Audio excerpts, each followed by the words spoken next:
Lakers brought to you by your Southern California Toyota dealers, Chris McGee, James Worthy, Allie Clifton. Brez and Trudell will join us a little later on. The Lakers in the middle of a 4-game road trip. Should be a great one tonight.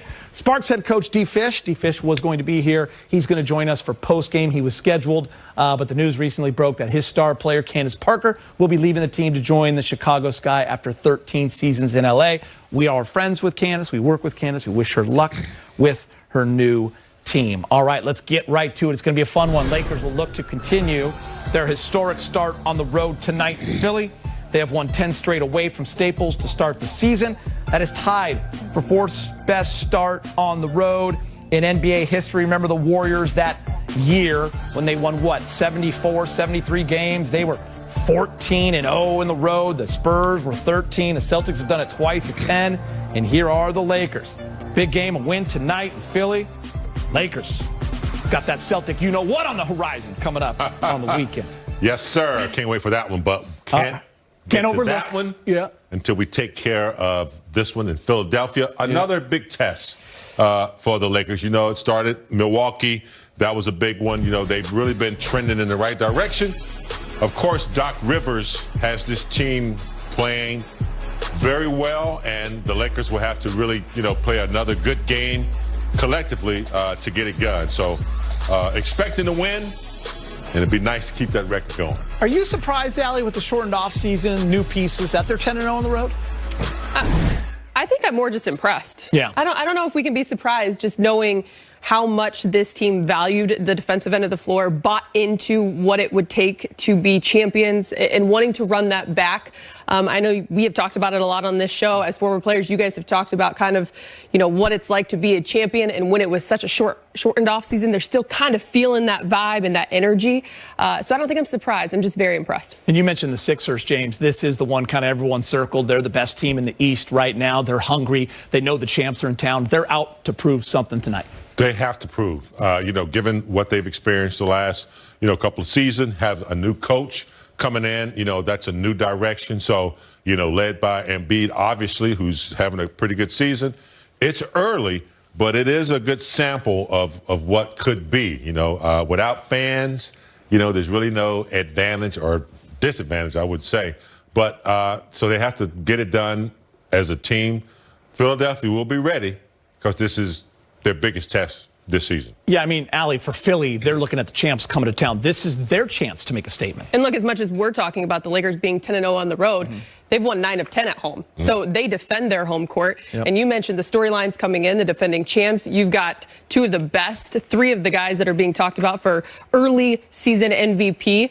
But also, and then Dwight and Danny and all those fun storylines. But I think something to keep in perspective, which I found interesting when I looked this up, was that of those 12 wins that Philly has this season, only 2 have come against teams that are 500 or better. That was against Boston without Jason Tatum. So, look, you can say that they've handled their business and beat the teams that they're supposed to, but I think this one sets up to be a different kind of matchup. And as we kind of go to the Lakers, LeBron James, he has great games all the time. We always run out of ways to describe him. But the special ones are really fun to talk about and watch, James. And he had one of those in Cleveland. 46 points, 19 of 26, 7 of 11 from 3. It was one of those nights where you knew he had it going early and everyone just watched. 21 points in the fourth quarter. That's one of his best fourth quarters of his career, James.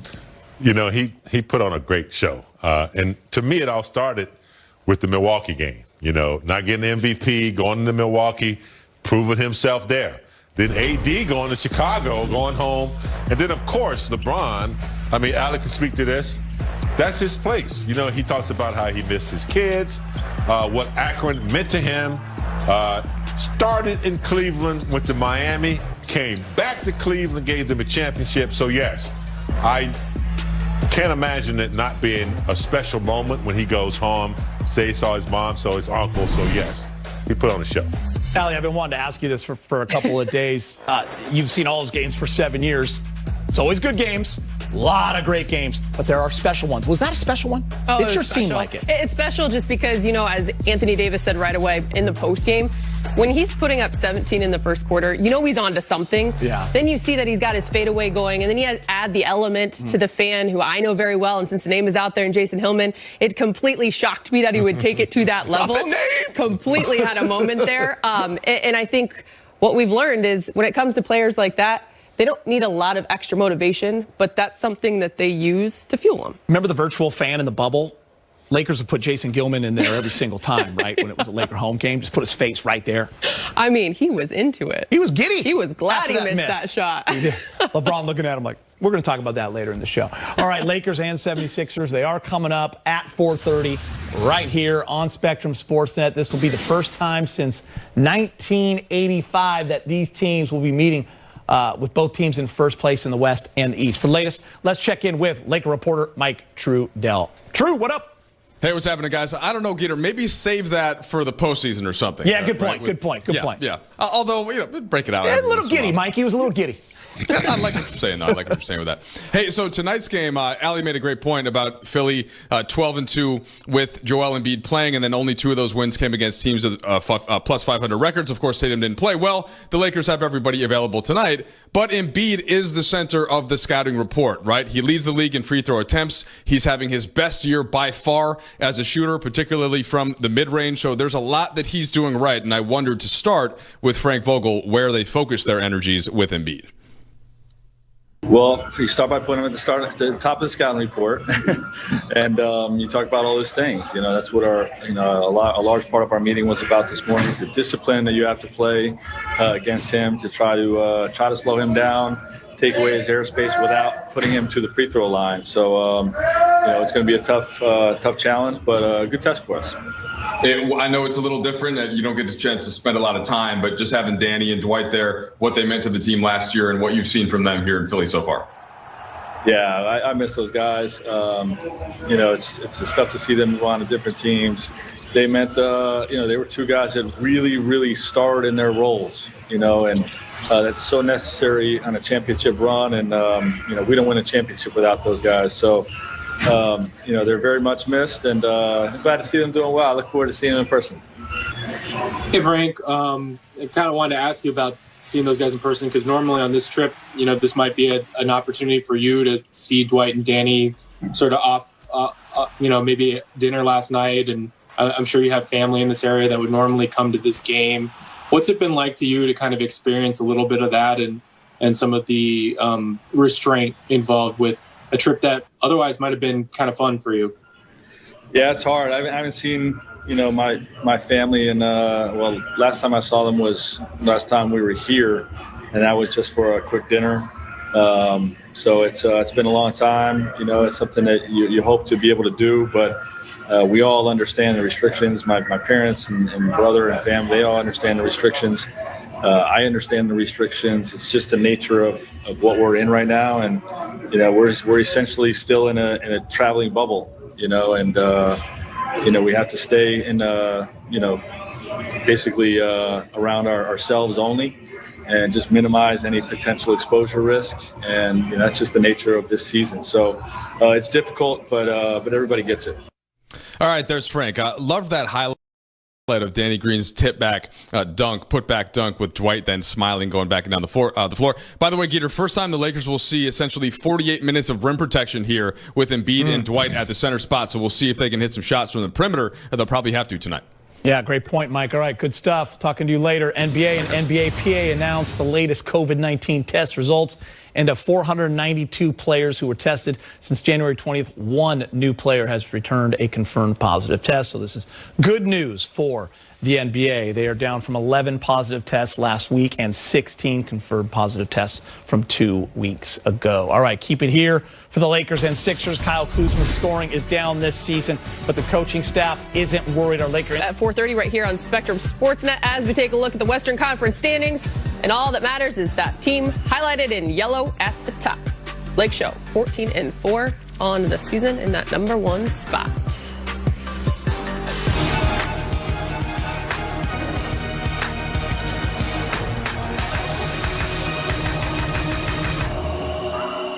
With that said, we want to welcome in our Lakers insider, Mike Bresnahan, as it's time for Brez's three-point play. 3 things that you were looking forward to in this game. And Brez, you want to begin with a possible MVP matchup tonight.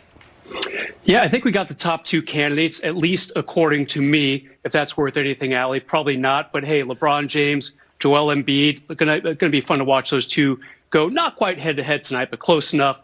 We'll be banging into each other in the paint for sure. Joel Embiid, he's doing some really interesting things. His last 3 games, 38 points and 12 rebounds. Those are his averages, and it's been against pretty good teams.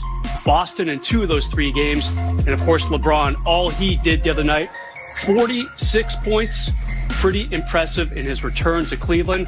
I put LeBron slightly ahead because he has played every single game the Lakers have. The problem with Embiid, as usual, he's missed 4 games. There's my top 5 MVP guys at about the quarter pole of the NBA season. Durant averaging about 30 points for a team that has done a little bit better than expected over the last week or two. Jokic averaging almost a triple-double.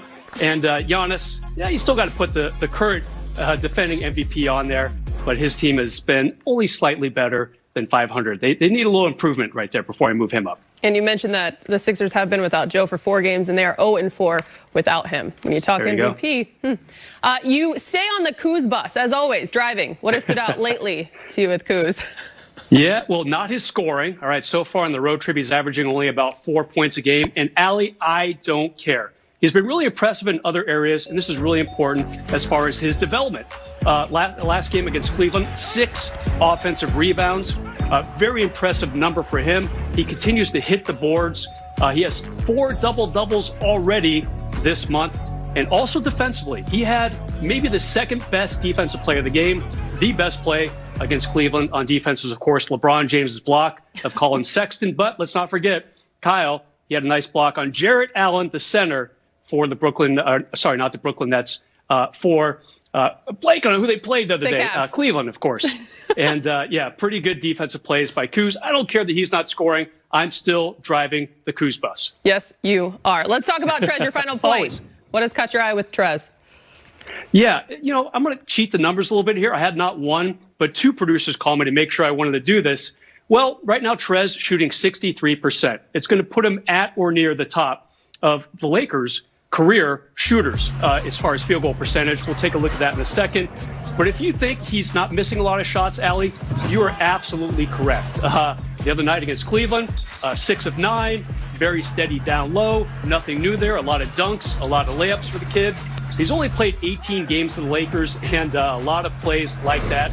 Love his timing off of missed shots. Very, very solid. And there you see it. Now, I'm cheating a little bit here, all right? JaVale, Dwight, Wilt, and Shaq. The number usually is you have to have 100 games with the same team to be considered one of the career leaders. Trez obviously does not have that. He only has 18 games, but still, we're going to have a little fun. Put him at the top of that list.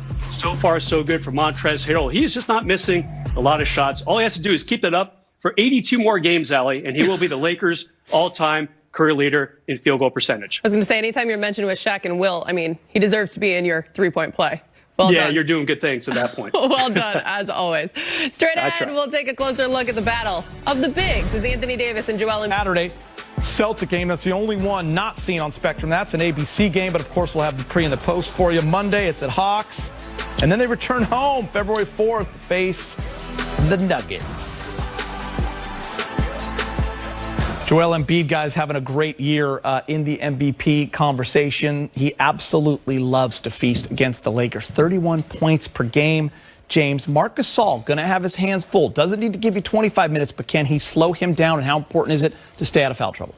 Yeah, it's going to be critical that he stays out of foul trouble. I mean, in the last few games, sometimes Marc's, he gets in foul trouble in the first quarter a little early.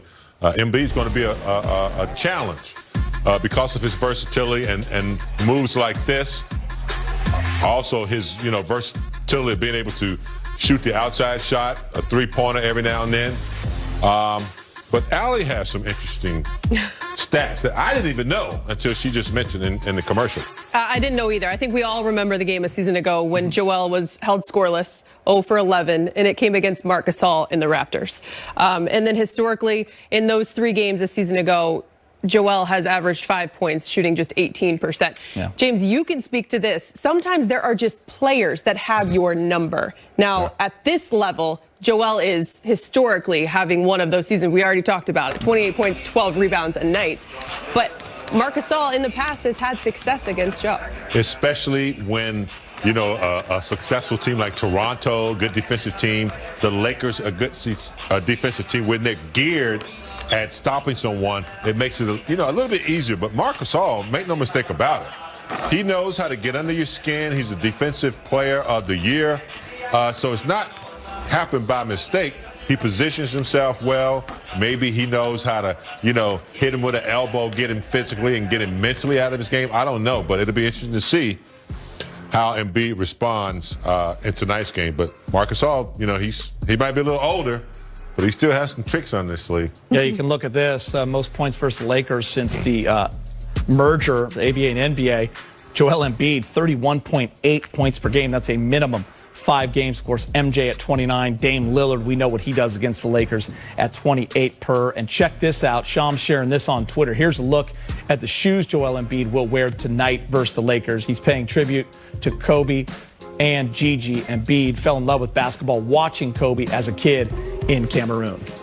I mean, I just think it adds to the storyline. You know, just a day ago, we all know how we felt. We all know what it meant.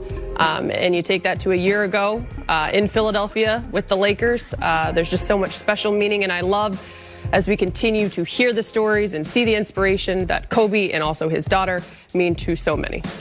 And I guess the matchup, guys, that everyone wants to see, because we know Marc Gasol is only going to spend a certain amount of time in this game on Embiid, is when AD goes over to the 5 and he's faced up against Joel Embiid, two of the premier big men in the game battling each other. James, how does, you know, AD rises to the challenge. How does he win this matchup? Well, when you're trying to stop someone on the defensive end, you better be making them work on the other end as well. You can't be, soft. He's got to take it to Embiid's body, try to get him in foul trouble. But defensively, you know, he's got to take away some of those sweet spots, maybe force him to shoot from the outside. But once he starts backing you down and bumping you, he's getting into some rhythm. So AD's going to have to do a really good job of keeping him off his sweet spot, meeting him early, meet him at the top of the key, start your wars there, not let him get into his comfort area. So it's going to be interesting to see also if, I don't know, will he throw Trez on Embiid a little bit, a physical, little nastier player? But I think AD is going to have his hands full as well. So he's got to make him work on the other end. Yeah, I think James nailed it when you said you have to make him work on the defensive end of the floor. But offensively, too, Joel averages almost 11 free throws a game. He's making 9 of them a game at 83%. So he wants to get to the free throw line. It's one of the ways in which he is able to demolish opponents, if you will. So I just think being able to defend without fouling and just continuing to make him work on the defensive end. And to answer your question about Trez, I think everyone's going to be on him. And I think Trez definitely will get his turn. Listen, the Sixers, it's a lot of offense. They have 6 guys in double figures. It's going to be a big test for the #1 defense in the Lakers. All right, Lakers and Sixers are coming up here on Spectrum Sportsnet. Danny Green saying hello to his former teammates. Danny has won back-to-back rings, and he's given Philly some needed championship experience. The reunion is coming up at 4:30, but next on Access, we'll hear from Monster Trez. Paul told us a few games into the season, and what Trez continues to show us, it's not just energy. Trez boasts skill that makes him one of the most dynamic players in the league.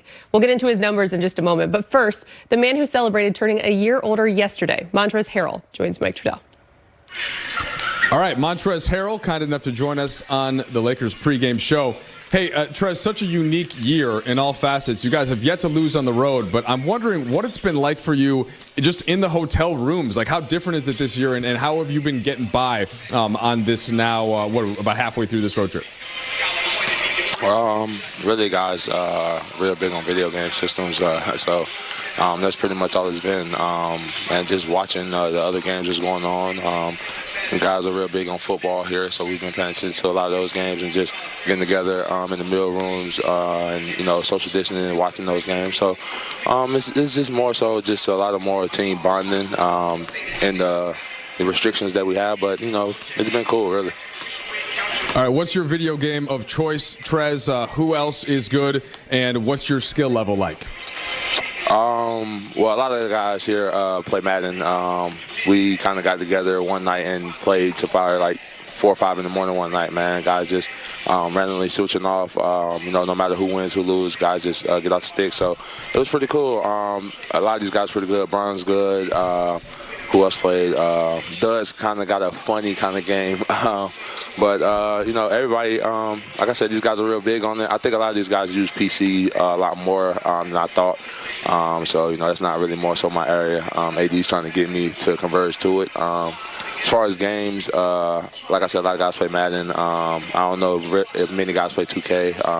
Call of Duty is real big over here. I'm an Apex player with my guys from back home. So it's a lot of games, man, that guys try to get active with. But, you got so much time on your hands that you're going to try to find something to do. For sure, got you there. I can see you as a defensive end. Trez, I don't know if you played football back in the day. Maybe tight end. Yeah, I played all the way. Played all the way up until my senior year of high school, and then I went to my prep school in Hargrave. And coach kind of made me put it down. I could have went to school for football, but I kind of fell in love with this game a lot more than I did with the football. My brothers and them, that's kind of their field and what they kind of pursued in as far as school. I believe that. Yeah, I believe that with the size, with the hands, with the first step out. What was your position? I actually played tight end, defensive end, wide out, and I was actually the punter. Oh, okay. All right, all kinds of skills. All right. Hey, one quick basketball question for you. I could go on about video games for a while. Just key to the game tonight with this Philly team and how well Embiid's playing inside, Trez.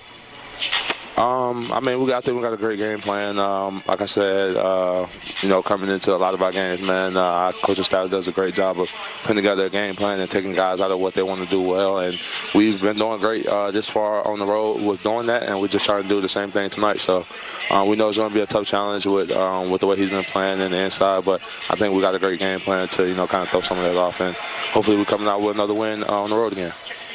Hey, appreciate the time, man. Thank you.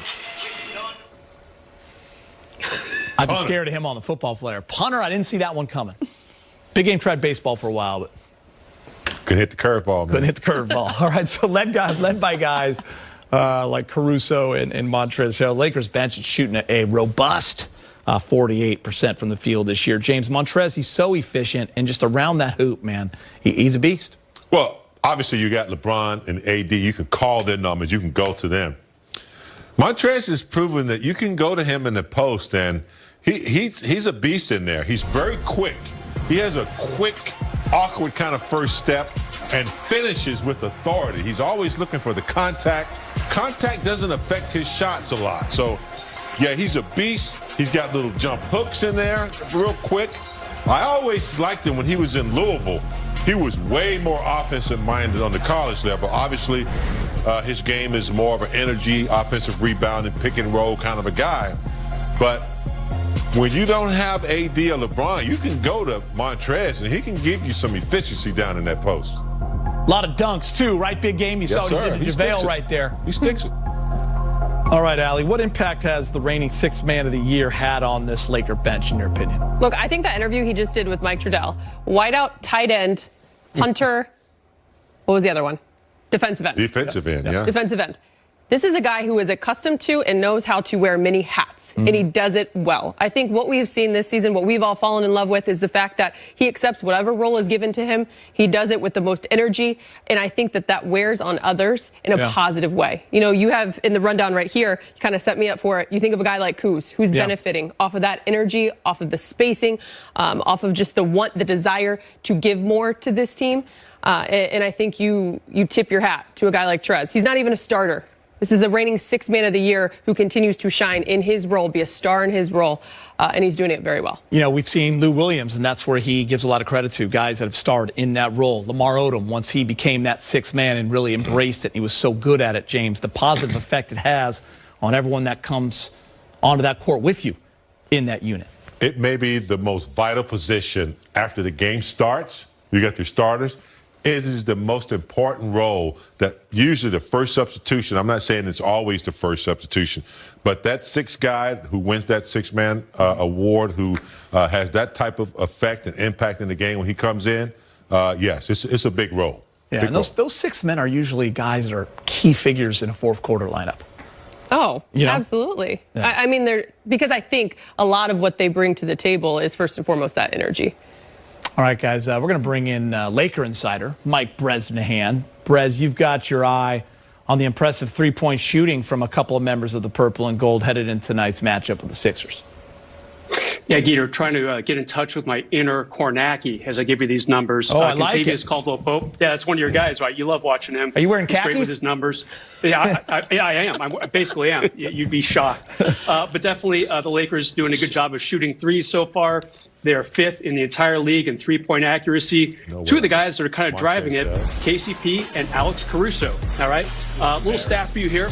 They are the first teammates in 13 years to both be shooting 50% or better from three-point range through 18 games into a season.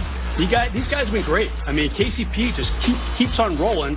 Basically, from last season, he was so good for the Lakers in the bubble. And one of the teams that also had 2 guys shooting this well from three-point range through 18 games, the 86-87 Lakers. Byron Scott was one of them. James, I'm sorry, you were not one of them. Coop was actually the other, but I went ahead and looked at some of those stats. Remember, it was a different age back then, but I got it here on the laptop. Coop ended up making 89 threes that year. Byron Scott made 65. Magic made 8. Kareem made 1. And James, yeah, you guys should Brez, if I'm not in the top 3, don't bring me up, okay? I think my mom's calling, guys. So I should probably go right now. Brez, I don't know, James, your Wi-Fi. Something's wrong with your Wi-Fi. We got to let you go, man. Sorry, bro. That was all right. All right, good stuff, Brez. I like those stats. All right, we're getting closer to tip-off. This is the first found video of the reaction that rubbed LeBron the wrong way. What's his name again, Allie? Jason Hillman.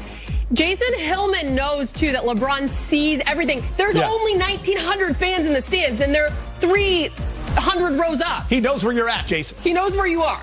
Yeah, and by the way, but Kobe, LeBron, Tiger, Brady, I mean, the all-time greats, James, they will find any kind of advantage, any kind of slight, anything for motivation, and they will beat you. That's why they're the all-time greats. What the great ones do. Yeah. If they can't find it on the field or on the court, they'll find it in the stands, as LeBron did. But, yeah, he's, he doesn't miss anything, whether he's on the floor playing. I've seen him, doing games where he's on the bench and the referees miss something and he jumps up and stops the game. The other night, he said, look, we need to review that. That wasn't goaltending. He's on it, man. He is on it.